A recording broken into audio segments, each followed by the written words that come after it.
we're inspecting brand new construction here today. Everything looks pristine on the outside, right? Everything looks great. Let's go check out the inside. Let's see what we got going on here. Okay, a lot of little things to know. All right, for you, the owner. All right, main water shutoff valve here. For the entire house, okay. Yeah. So when you go away for long weekends, vacations, you're going to shut that down. Oh, that is shutting down, or this Yep. is in the shut mode? This one here, just a quarter turn. This is to drain the whole house out from water. So if you're going to do like a winterizing, a total winterizing, you drain the whole system from here. That's your main water valve. That's your main sewer clean out. You own this sewer line from here to the main at the street. Maybe verify with the builder that he replaced the whole line going out to the main. I don't know if you did that already or not. So sometimes they could utilize an old pipe, and you wouldn't want that because it'd probably be very old and corroded. Right? And we'll see it outside where it comes through. Slop sink, I ran that, no leaks. Washer, dryer, you're going to get the stainless steel hoses. And there's the vent. This is the exhaust vent for the dryer. I believe this line here takes the hot water probably directly to the master bathroom shower. So this way you don't have to wait for the hot water. The second you turn it on, you get the hot water. That's this line. All right. The instant part of it, okay. Yeah, that's something you don't see every day. Yeah.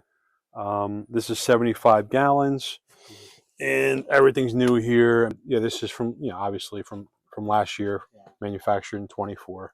You can regulate your heat for the water.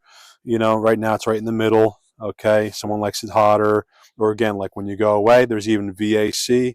That's for vacation.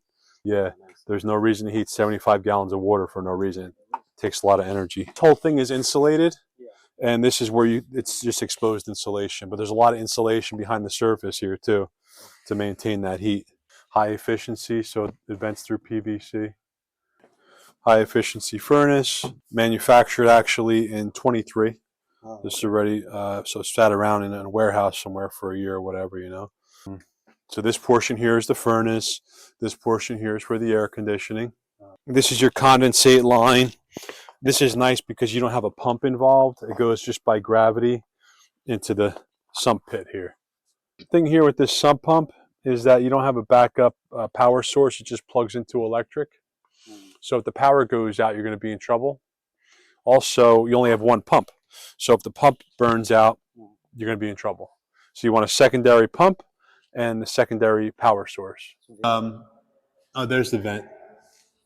The vent is over there. So it's a side vent, which is interesting. Yeah, so we got a leak on this brand new house, brand new construction, and we got a leak on the dishwasher here. All right, so it's probably the gasket around the door. We'll take a closer look at that.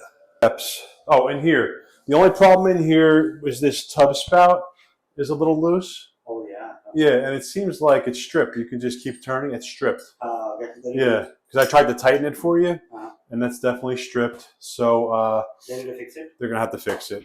The tub, the toilet, the sink, all the fixtures are good, no leaks. The tub spout here, same thing. Very, very loose. I don't know how they didn't tighten that. And then also this leaks.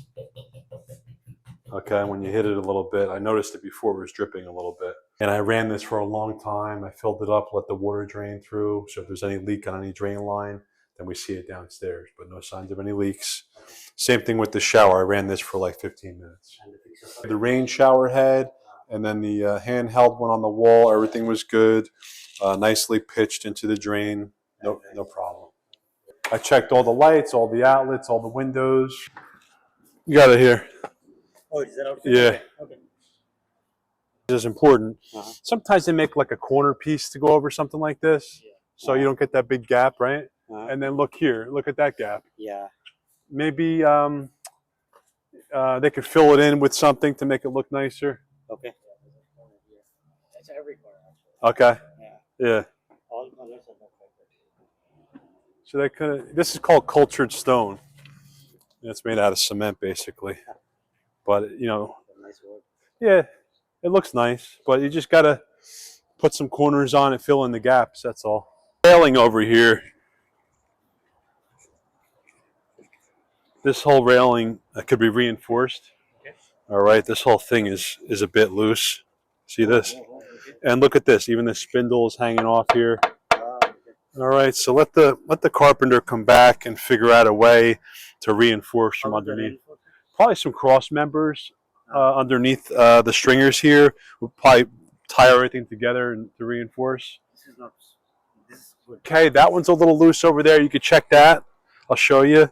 I'm gonna look underneath on this one. Cross members here. Yeah, maybe somehow tying these together.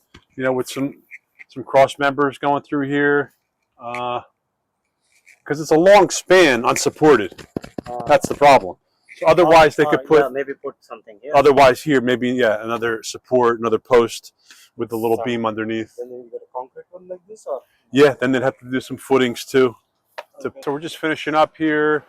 We came across a few things. Even though it's brand new, we're always going to find a couple things. We explained everything to the buyer. They can make an informed purchase here, and they can take care of a few small repairs when they first move in.